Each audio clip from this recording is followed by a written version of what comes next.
Hello students, today let us discuss how to solve problem set 3. Question number 1. 4 alternative answers for each of the following questions are given. Choose the correct alternative.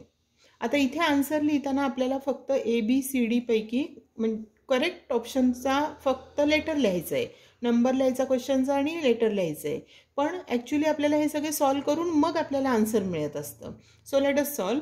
First, two circles of radii 5.5 cm and 3.3 cm respectively touch each other. What is the distance between their centers?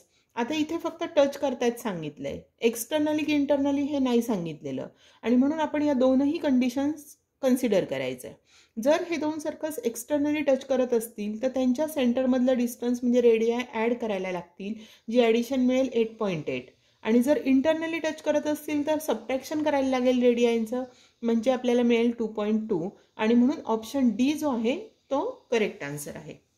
Second question, two circles intersect each other such that each circle passes through the centre of other if the distance between their centres is 12. What is the radius of each circle? आपण rough figure draw करूया. दोन circles with centre P and Q घेतलेत आणि प्रत्येक circle दुसऱ्याच्या रेडियसमधून जात आहे. त्यांच्या रेडियस सेंटरमधलं डिस्टन्स 12 दिलेलं आहे, तर हे 12 म्हणजेच दोन्ही सर्कलची रेडियस येणार आहे आणि म्हणून B is the correct answer. Next, a circle touches all sides of a parallelogram so the parallelogram must be dash. आता इथे आपल्याला हे एक्झाम्पल सॉल्व करून बघायला लागेल. आपण इथे फिगर ड्रॉ करूया. सर्कल एक काढलेला आहे आणि हा पॅरलेलोग्राम आहे A B C D. Circle त्या पॅरलेलोग्रामच्या ऑल साईडला टच करतं आहे पॉईंट पी क्यू आर एसमध्ये. आता हा पॅरलेलोग्राम दिलेला आहे. मग आपल्याला असं सांगायचं आहे की तो पॅरलेलोग्राम काय असणार आहे हे आपल्याला बघायचं आहे. तर इथे जर आपण बघितलं तर पॅरलेलोग्रामच्या अपोजिट साईड इक्वल असतात, म्हणजे ए बीची अपोजिट साईड डी सी किंवा सी डी त्या इक्वल येतील आणि ए डीची अपोजिट साईड बी सी ह्या इक्वल येतील. या दोन्हींचं reason opposite sides of parallelogram. त्याचप्रमाणे length of tangent segment drawn from external point to the circle are congruent आणि म्हणून ह्या सगळ्या टँजंट सेगमेंट्स जसं ही B Q is equal to B P येणार, त्याचप्रमाणे C Q is equal to C R येईल, तसंच D S is equal to D R मिळेल आणि A S is equal to A P मिळेल. हे सगळे 3, 4, 5, 6 म्हणजे टँजंट सेगमेंट्स आर कॉन्ग्रुएंट. आता आपण इक्वेशन 3, 4, 5, 6 ॲड करूया. लेफ्टमध्ये लेफ्ट ॲड केली आणि राईटमध्ये राईट ॲड केली. ॲडिशन केल्यानंतर आपल्या असं लक्षात येतं की बी क्यू प्लस सी क्यू जर आपण बघितलं तर ते आपल्याला ॲडिशन त्याची बी सी मिळते. त्यानंतर D S plus A S add केलं तर आपल्याला ए डी मिळते. नंतर हे दोन शेजारी लिहून घेतले आपण. B P plus A P जर आपण केलं तर आपल्याला ए बी मिळतो आणि C R plus D R आपण ॲड केले तर आपल्याला सी डी मिळतो. But we know that A B is equal to C D आहे आणि A D equal to B C आहे, म्हणजे इथे आपण बी सी ऐवजी ए डी ठेवू शकतो किंवा ए डी ऐवजी बी सी कसं केलं तरी चालेल. A D plus A D is equal to इथे आपण सी डी ऐवजी ए बी ठेवूया, because A B is equal to C D आहे. A B plus A B from equation 1 and 2. Addition केली तर आपल्याला मिळेल 2 A D equal to 2 A B. दोन्ही साईडचा 2 कॅन्सल होईल, therefore A D is equal to A B मिळालं. आता ए डी आणि ए बी या पॅरलेलोग्रामच्या ॲडजसंट साईड्स आहेत आणि जर पॅरलेलोग्रामच्या ॲडजसंट साईड इक्वल असतील तर तो पॅरलेलोग्राम रोम्बस असतो आणि म्हणून option B is the correct answer. Next question number 4 बघा. आता length of a tangent segment drawn from a point which is at a distance 12.5 cm from the center of circle is 12 cm. Find the diameter of the circle. बघा आपल्याला length of tangent segment drawn from a point which is at a distance 12.5 cm from the centre of a circle, म्हणजे आपण circle काढलं एक centre O असलेला, त्याच्यापासून आपण Q हा पॉईंट घेतला जो 12.5 cm डिस्टन्सवर आहे. नंतर ओ पी ही रेडियस आणि पी क्यू ही टँजंट आपण काढली तर आपल्याला लेंथ ऑफ टँजंट सेगमेंट किती दिलेली आहे? 12 cm दिली आहे, म्हणजे पी क्यू 12 दिलेली आहे. तर क्वेश्चन विचारलं find the diameter of the circle. आता डायमीटर काढण्याआधी आपल्याला रेडियस काढायला लागेल इथे आणि त्यासाठी आपल्याला माहिती की by tangent theorem tangent is perpendicular to radius, म्हणजे O P is perpendicular to P Q, म्हणजे हा राईट अँगल होईल. Therefore we can use here Pythagoras theorem. जर आपण इथे Pythagoras theorem वापरला तर आपल्याला घेता येईल OP square plus PQ square is equal to OQ square using Pythagoras theorem. Therefore OP square plus PQ square म्हणजे 12 square is equal to 12.5 square. Therefore OP square plus 144 is equal to 156.25. याचा जर square केला आपण तर एवढा मिळेल. हा 144 minus होईल तिकडे जाऊन. OP square is equal to 156.25 minus 144. Subtraction जर आपण केलं तर OP square is equal to आपल्याला मिळेल 12.25. स्क्वेअर रूट जर आपण घेतलं तर याचं तोंडी स्क्वेअर रूट घेऊ शकतो आपण. 25चं रूट 5 आणि 12 हा नंबर दोन नंबरच्या मल्टिप्लिकेशनच्या फॉर्ममध्ये कॉन्झिक्युटिव्ह नंबर्स घ्यायचे. 3 4 आर 12 आणि त्यातला स्मॉल नंबर घ्यायचा 3. So OP is equal to 3.5. पण OP म्हणजेच रेडियस आहे ती 3.5 मिळाली. आपल्याला डायमीटर विचारलेली आहे. Diameter is twice the radius म्हणजे 2 × R केलं 2 × 3.5 केलं तर आपल्याला 7 मिळेल आणि म्हणून C हा ऑप्शन करेक्ट आहे. Next question number 5. If two circles are touching externally how many common tangents of them can be drawn. आता सपोज आपण असे दोन एक्सटर्नली टचिंग सर्कल्स काढले तर त्यांच्या कॉमन टँजंट्स आपण किती काढू शकतो. तर इथे बघा ही एक त्यांची कॉमन टँजंट होऊ शकते. त्याचप्रमाणे ही अशी एक कॉमन टँजंट आपल्याला दोघांची काढता येईल.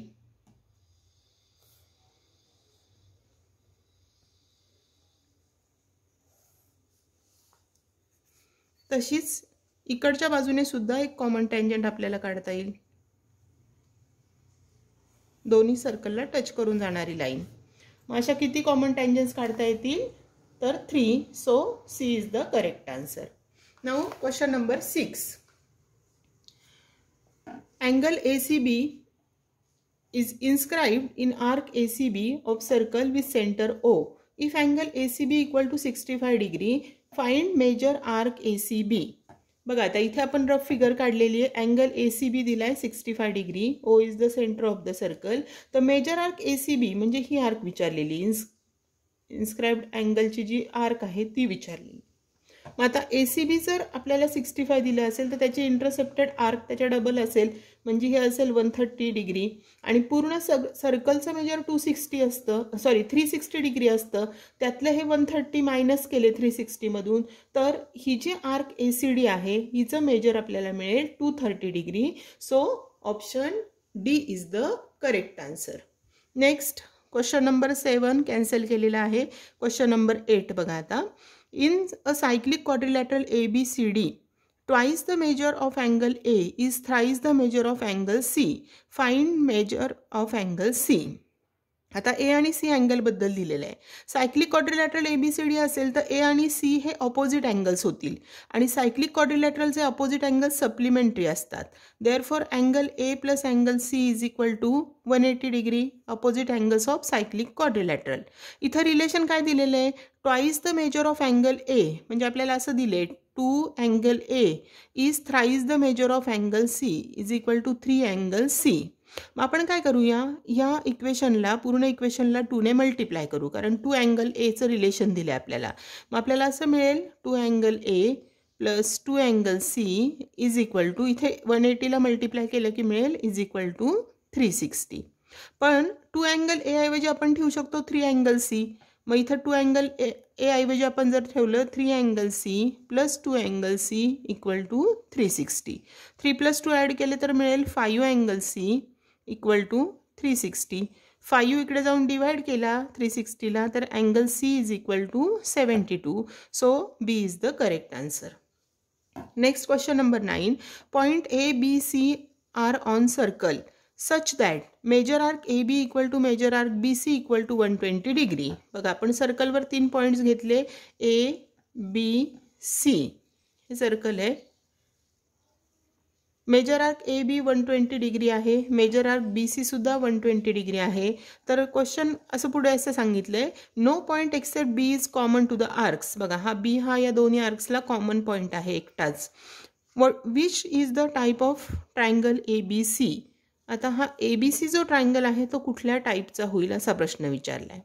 आता ह्या दोन आर्स कॉन्ग्रुएंट आहेत, कॉन्ग्रुएंट आरशी रिलेटेड कॉर्ड्स कॉन्ग्रुएंट असतात, therefore A B is equal to B C मिळेल. पूर्ण सर्कलचं मेजर 360 डिग्री असतं. हे 120 + 120 240, हे मायनस केले 360तून, तर ह्या आर के सीचं मेजर पण 120 डिग्री मिळेल. म्हणजेच ही जी कॉर्ड आहे ए बी बी सी जेवढी आहे तेवढीच कॉर्ड ए सी मिळेल, कारण त्याचं मेजरसुद्धा आर्क्स, तिन्ही आर्कचं मेजर इक्वल आहे. या म्हणजेच या ट्रायंगलच्या तिन्ही साईड्स कॉन्ग्रुएंट मिळतील आणि म्हणून ए हा करेक्ट ऑप्शन येईल, तो इक्विलॅटरल ट्रायंगल होईल. Next question number 10. Sec xz is diameter of circle. Point y lies in its interior. How many of the following statements are true? आपण फिगर ड्रॉ करूया. xz ही diameter घेतली सर्कलची, circle with centre O काढला. त्याच्यानंतर y lies in its interior. y हा point इंटेरियरमध्ये कुठेही आहे. तर प्रश्न आपल्याला विचारलेले आहेत की खालीलपैकी कुठले स्टेटमेंट ट्रू आहेत. तर आपण सर्कलवर एक पॉईंट घेऊया P आणि XP आणि YZ हे आपण जॉईन करूया. मग आता आपल्याला माहिती आहे की डायमीटरशी केलेला हा जो अँगल आहे हा 90 डिग्री असतो, म्हणजे हा XPZ हा अँगल 90 डिग्री होणार आहे. Y हा इंटेरियरमध्ये आपण इथे कुठेही घेतला, सपोज आपण इथे घेतला आणि हे जर आपण जॉईन केले, YZ जर जॉईन केलं, तर आपल्याला हा YZ XYZ कुठल्या प्रकारचा अँगल मिळेल त्याच्याशी आपल्याला रिलेटेड ऑप्शन्स दिलेले आहेत. It is not possible that angle XYZ is an acute angle. True statement कुठलं ते बघायचं आपल्याला. तर हा ॲक्यूट अँगल असू शकतो. Angle XYZ can't be a right angle, तो राईट अँगल सुद्धा असू शकतो. Angle XYZ is an obtuse angle, हा ऑब्ट्यूस अँगल असणार आहे XYZ, कारण हा राईट अँगल आहे, म्हणजे हा आतला अँगल ॲक्यूट असणार आहे.